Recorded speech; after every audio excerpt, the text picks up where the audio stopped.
Molt bon dia a totes i a tots. Avui us vull parlar d'un llibre que potser podríem dir que és un dels més influents i potser dels primers en referent al món de l'autoajuda. El llibre està escrit l'any 1936 per Dale Carnegie i es diu Com guanyar amics i influir sobre les persones. S'han venut moltes còpies, molts milions de còpies arreu del món i és un llibre fàcil de llegir, té molts d'exemples, conceptes molt entenedors, que ens ajuda a generar, a crear com més empatia en les persones. El llibre està dividit en 4 parts. La primera part ens parla de les tècniques fonamentals per a tractar en els demés.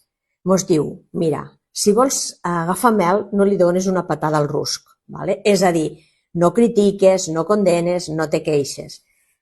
Quin és el gran secret per a tractar les persones? Pues demostrar apreci pels demés, però d'una manera honesta i d'una manera sincera. I despertar en els altres pues, un interès per allò que tu pugues compartir o tu pugues fer. Diu que el que fa això, pues, tothom camina en ell i el que no ho fa, camina sol. Després hi ha la segona part que ens parla de 6 maneres de com agradar als altres i m'on explica pues, unes quantes, no? Una, quina seria? Pues, interessa't sincerament per el que els altres fan. Una altra de molt senzilla, somriu. Vull dir, el que somriu ja obre una porta. Recordem que el sonido més important per a una persona és el seu nom. A tots ens agrada que ens criden pel nom. A tots ens fa sentir bé veure que l'altra persona coneix el nostre nom. Una altra manera fàcil de convertir-te en un bon conversador és saber escoltar, permetre que els altres parlen d'ells mateixos, interessar-se pels demés, fer que l'altra persona se senti important, però fer-ho d'una manera sincera. Després tindríem a la tercera part que ens parla d'aconseguir que els demés puguen pensar com tu i ens diu quina és l'única manera de sortir guanyant d'una discussió. Y la lectura digo así, en mi juventud había discutido de todo con mi hermano. Digo, en el colegio estudié lógica y argumentación y participé también en torneos de debate. Posteriormente, en Nueva York, dicté cursos sobre debate y argumentación. Y una vez, me avergüenza confesarlo, pensé escribir un libro sobre el tema. Desde entonces he escuchado, criticado, participado y estudiado los efectos de miles de discusiones. Como resultado de todo ello, he llegado a la conclusión de que solo hay un modo de sacar la mejor parte de una discusión. Ja ho veu, evitant-la. També demostrant respecte per les opinions dels altres. No dir-li mai a l'altre que està equivocat, perquè al final l'altre segurament no està equivocat. El que passa és que veu les coses de diferent manera com les veig jo.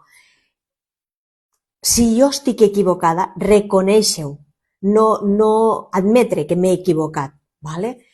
Començar sempre les coses d'una manera amigable. Buscar sempre punts d'acord i no buscar directament allò que jo vull, sinó buscar en quines coses podem compartir o tenim afinitats, no? Permetre que l'altra persona parli d'ella mateixa, no? Permetre que l'altra persona també aporti i senti que se té en compte el que està dient, no? Tractar les altres persones honestament, valorant el seu punt de vista, mostrar simpatia per les idees i pels desitjos de l'altra persona, no? I que sempre els motius que hi hagin detrás de voler aconseguir alguna cosa o de voler convèncer l'altre siguin uns motius nobles. I a vegades potser necessitem una mica de posta en escena, de teatralitzar les coses, no? Diu, si ho fan al cine i a la tele, per què no ho podem fer nosaltres? A vegades és més fàcil vendre alguna cosa en una demostració tangible o visible que no pas intentant donar moltes referències. A veure, què més? I la quarta part del llibre seria com ser un líder, no? Com poder ser un líder sense ofendre els demés, sense despertar ressentiments, no? I ens diu, comença sempre elogiant, que sigui un apreci sincer, que no crides l'atenció sobre els errors dels altres d'una manera directa, sinó si s'ha de dir alguna cosa, s'ha de dir ben dit. Mos parla de com s'han de fer les crítiques en cas de que s'hagin de fer. Mos parla de parlar també dels nostres propis errors, de donar-me un compte abans de criticar els errors dels altres, mira, jo també m'equivoco en això, en allò. Fer preguntes en vez de donar ordres, no? Deixar que l'altra persona sempre surti en dignitat d'una situació. Estem parlant potser d'un jefe o d'un professor, d'una persona que d'alguna manera potser està per damunt d'un rol, que està per damunt de l'altre, doncs permete que l'altra persona sempre pugui sortir en dignitat. I estimular les persones, elogiant cada petit progrés, cada cosa que surt bé, vull dir, estem acostumbrats a que ens diguin el que fem malament, però el que fem bé a vegades no ens ho diuen. Doncs bueno, començar per aquí, no? Què més? A veure, deixeu-me mirar. Bueno, doncs això, no?